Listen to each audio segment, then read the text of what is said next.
ఇక ఇద్దరు అదనపు ఎస్పీలపై వేటు. ఫోన్ ట్యాపింగ్ కేసులో భుజంగరావు, తిరుపతన్న ఇద్దరు కూడా సస్పెండ్. రెండో రోజు కస్టడీలో వారి విచారణ. ఎన్నికల సమయంలో టాస్క్ ఫోర్స్ వాహనాల్లోనే బీఆర్ఎస్ నాయకులకు డబ్బులు చేరవేత. ఎన్నికల సమయంలో దయచేసి ఈ విషయాన్ని మరొకసారి గుర్తుపెట్టుకోండి. ఎన్నికల సమయంలో రాష్ట్ర అసెంబ్లీ ఎన్నికలు ఎప్పుడైతే జరిగినాయో ఆ అసెంబ్లీ ఎన్నికల సమయంలో టాస్క్ ఫోర్స్ వాహనాల్లో మేము ఆ ఎన్నికల సమయంలో కూడా చెప్పినాం, పోలీసు వాహనాల్లోనే రాష్ట్రంలో నుండి ఎమ్మెల్యే అభ్యర్థులందరికీ హైదరాబాద్ మహానగరం నుండి పోలీసుల వాహనంలో సైరన్ వేసుకొని అవసరమైతే ఒక అధికారిని కూడా అందులో పెట్టి పోలీసుల వాహనాలనే డబ్బుల్ని తరలించిరు అనే విషయాన్ని మేము మొదటి నుండి చెప్పడం జరిగింది. మరి ఈరోజు అదే అధికారులు కూడా చెప్తున్నారు, టాస్క్ ఫోర్స్ వాహనాల్లోనే బీఆర్ఎస్ నాయకులకు డబ్బులు పంపించినాం, డబ్బులు చేరవేయడం జరిగింది అని చెప్పేసి. రాష్ట్రంలో సంచలనం రేపిన ఫోన్ ట్యాపింగ్ కేసులో ఇద్దరు అదనపు ఎస్పీలపై ప్రభుత్వం వేటు వేసింది. ఈ కేసులో అరెస్ట్ అయిన ఇద్దరు అదనపు ఎస్పీలు భుజంగరావు, తిరుపతలను సస్పెండ్ చేస్తూ రాష్ట్ర ప్రభుత్వం శనివారం ఉత్తర్వులు జారీ చేసింది. అంతకుముందు ఫోన్ ట్యాపింగ్ కేసులో మహబూబాబాద్ అదనపు ఎస్పీగా ఉన్న భుజంగరావును, ఇంటెలిజెన్స్లో అదనపు ఎస్పీగా ఉన్నటువంటి తిరుపతలను పంజాగుట్ట స్పెషల్ టీం పోలీసులు అరెస్ట్ చేసి రిమాండ్కు తరలించారని, వీరిపై చర్యలు తీసుకోవాలంటూ రాష్ట్ర డీజీపీ రవి గుప్తా ప్రభుత్వానికి నివేదికను పంపించారు. ఈ నివేదిక మేరకు ప్రభుత్వం ఈ ఇద్దరు అధికారులను సస్పెండ్ చేస్తూ చర్యలు తీసుకున్నది. ఈ కేసులో ఇప్పటికే ఎస్ఐబి స్పెషల్ ఇన్వెస్టిగేషన్ బ్యూరో మాజీ డీఎస్పీ ప్రణీత్రావును ప్రభుత్వం సస్పెండ్ చేసిన విషయం తెలిసిందే.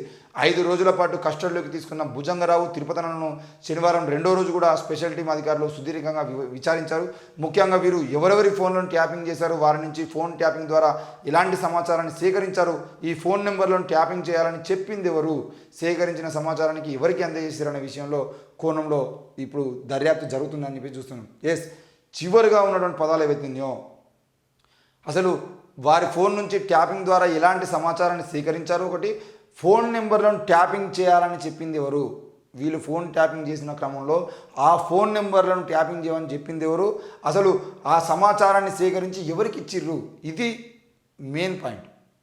ఎందుకు అనంటే తిరుపతన్నకో లేకపోతే భుజంగరావుకో లేదంటే ప్రభాకర్ రావుకో ప్రణీతరావుకో ఏం పనికి లేక ఈరోజు ఏం పని లేక వాళ్ళేదో ముఖ్యమంత్రి అభ్యర్థి ప్రభాకర్ రావు వచ్చి ముఖ్యమంత్రిగా కూర్చోవడానికి, ప్రణీతరావు వచ్చి హోంమంత్రి కావడానికి ట్యాపింగ్ చేయలేదు కదా.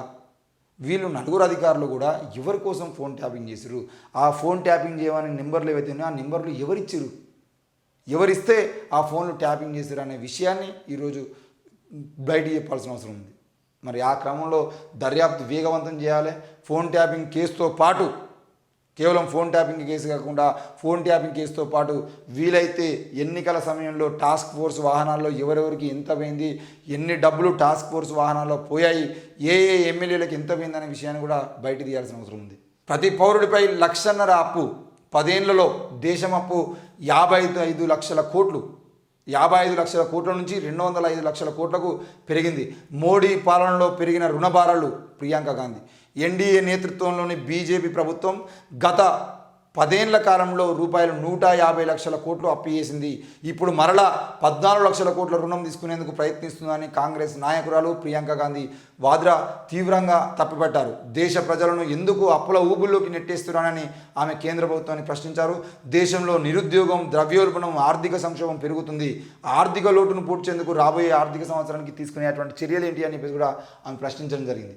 మరి ఈరోజు 150 లక్షల కోట్ల రూపాయలు అప్పు, అంతకుముందు మోడీ రాకముందు 60 కోట్ల రూపాయల అప్పులు ఉంటే, మోడీ వచ్చిన తర్వాత, మోడీ రాకముందు స్వతంత్రంగా వచ్చినప్పటి నుండి మోడీ వచ్చేంత వరకు 60 లక్షల కోట్లు అప్పు చేస్తే, ఈరోజు నరేంద్ర మోడీ అధికారంలోకి వచ్చినాక 150 లక్షల కోట్లు వేసారు అని అంటే కేవలం ఈ 10 ఏళ్ల కాలంలోనే అంతకుముందు ఉన్నటువంటి 60 ఏళ్ళ కాలం పాటు చేసిన అప్పేంతో దానికన్నా డబుల్ ఈరోజు నరేంద్ర మోడీ చేసి కూర్చున్నాడు. అంటే 60 ఏళ్ళ పాలనలో 60 లక్షల కోట్లు చేస్తే కేవలం 10 ఏళ్ల కాలంలోనే 150 లక్షల కోట్లు అదనంగా చేసిందని చెప్పేసి నరేంద్ర మోదీ మీద ఆరోపణలు వస్తూ ఉన్నాయి. మరి దీనికి బీజేపీ పార్టీ సమాధానం చెప్పకుండా అభివృద్ధి ఇంకేదో కథలు చెప్తున్నారు. అభివృద్ధి అసలు ఎక్కడ అభివృద్ధి చేసిర్రు?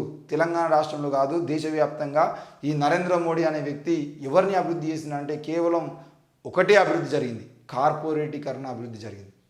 నరేంద్ర మోడీ అధికారంలోకి వచ్చిన తర్వాత అదానీ ఆస్తులు ఏ విధంగా పెరిగినాయి, అంబానీ ఆస్తులు ఏ విధంగా పెరిగినాయి, జిందాల్ ఆస్తులు ఏ విధంగా పెరిగినాయి, లేదంటే టాటా ఆస్తులు ఏ విధంగా పెరిగినాయి, ఇట్లాంటి మీరు చూసేది ఉంటే ఒకసారి వాళ్ళ గ్రాఫ్ చూసేది ఉంటే క్లియర్గా అర్థమైపోతుంది ఈ దేశ ప్రజల కోసం నరేంద్ర మోడీ పనిచేస్తుండా లేదంటే అంబానీ అదానీలకు జీతగాడిగా పనిచేస్తున్నా అనే విషయము మీరు ఒక్కసారి అంబానీ అదానీ ఆస్తుల్ని కనుక గమనించినట్లయితే తెలుస్తుంది.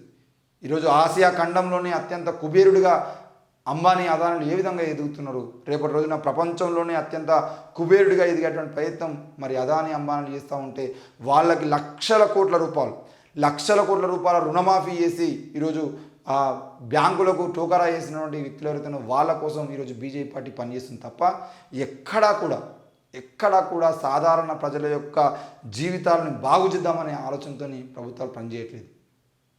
ఆఖరి సూచీలో మన దేశం ఎక్కడున్నది ఆ విషయాన్ని కూడా మాట్లాడుకోవాల్సిన అవసరం ఉన్నది.